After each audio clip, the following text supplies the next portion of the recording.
l'annonce de la date du mariage, le 12 octobre 2018, de sa fille cadette la princesse Eugénie, la sulfureuse duchesse d'York vit sur un petit nuage. Car ce jour-là sera l'heure de gloire qui sonnera enfin sa revanche sur les membres les plus éminents de la famille royale.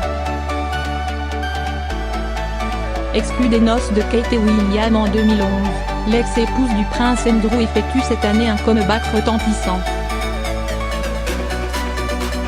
Invité le 19 mai à la cérémonie religieuse et au lunch des noces du prince Harry et de Meghan, Fergie a longuement salué la foule massée devant les grilles du château de Windsor. Comme autrefois, au temps de son éphémère splendeur. Un retour en grâce imposé par le jeune marié Harry, lequel a finalement obtenu, contre l'avis de son père le prince Charles et de son grand-père le prince Philippe, ils ne peuvent pas voir la flamboyante ou sans peinture moins, ce qu'ils voulaient, la présence de la mère de ses cousines adorées Eugénie et Béatrice pour son big day. La presse britannique, qui a toujours eu la dent très dure à l'encontre de Sarah Ferguson, a longuement commenté et salué cette participation inattendue.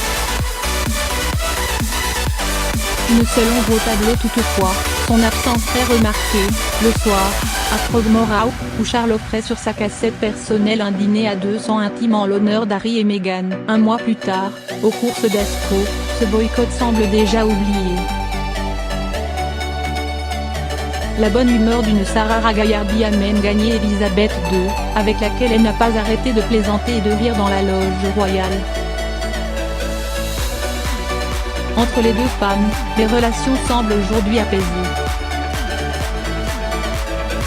Consciente qu'il est difficile d'écarter des grands événements familiaux, mariage, baptême, anniversaire, la mère de ses deux petites filles, la reine nourrit une grande affection pour Béatrice et Eugénie. Sa Majesté, 92 ans, a su faire la part des choses. Une preuve de magnanimité, qui est loin de faire l'unanimité chez les Windsor, dont la duchesse lui est extrêmement reconnaissante, elle qui a tellement nui, dans sa jeunesse, à l'image de la couronne. Le mari de la reine, le prince Philippe, saura-t-il faire preuve d'autant de mansuétude à son égard en se rendant, malgré les rancœurs, au mariage de sa petite fille Eugénie? La question est sur toutes les lèvres. Rappel des faits. Août 1992, château de Balmoral. À Garde, un verre de brandy à la main, Fergie s'est réfugiée dans sa chambre, tétanisée à l'idée d'être confrontée au regard des siens et surtout à la fureur de sa belle-mère, qu'elle admire tant et qu'elle a tout bonnement trahi.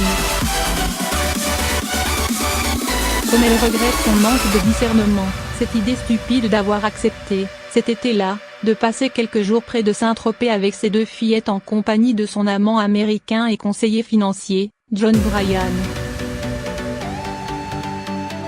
Et cela, juste avant de se rendre au château de Balmoral, la résidence d'été de la famille royale où l'attend son époux, le prince Andrew. À peine arrivé en Écosse, Sarah reçoit un coup de fil de John. Ils ont des photos de notre séjour en France. Le Daily Mirror les avait achetées et comptait bien en faire ses choux gras. La duchesse d'York a langui, seins nus, au bord de la piscine avec John qui lui caresse les orteils. Sarah a toujours nié qu'il les ait su au témoin. Jacques Pau assurait en tant qu'experte de l'auto-sabotage, je savais reconnaître les prémices d'un désastre. Écrira-t-elle dans son autobiographie Mon Histoire parue 4 ans plus tard. Il y avait si longtemps que je me nourrissais du dégoût de moi-même que j'avais l'impression d'en exhaler le parfum malfaisant.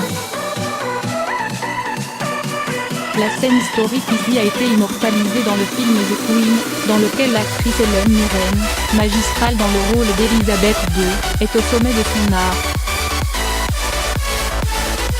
Alors que la reine et son époux Philippe prennent le petit déjeuner dans leur chambre, les princes Charles, Andrew et Edward, ainsi que la princesse Anne et leurs enfants sont à table. Sans un mot, les yeux écarquillés, les adultes feuillettent le Daily Mirror, découvrant, comme bon nombre de leurs compatriotes, la poitrine rosie par le soleil de leur belle-sœur qui pleure outrageusement. Oh my god. La suite de l'article est à lire dans l'édition de Gala, en kiosque dès le 1 août.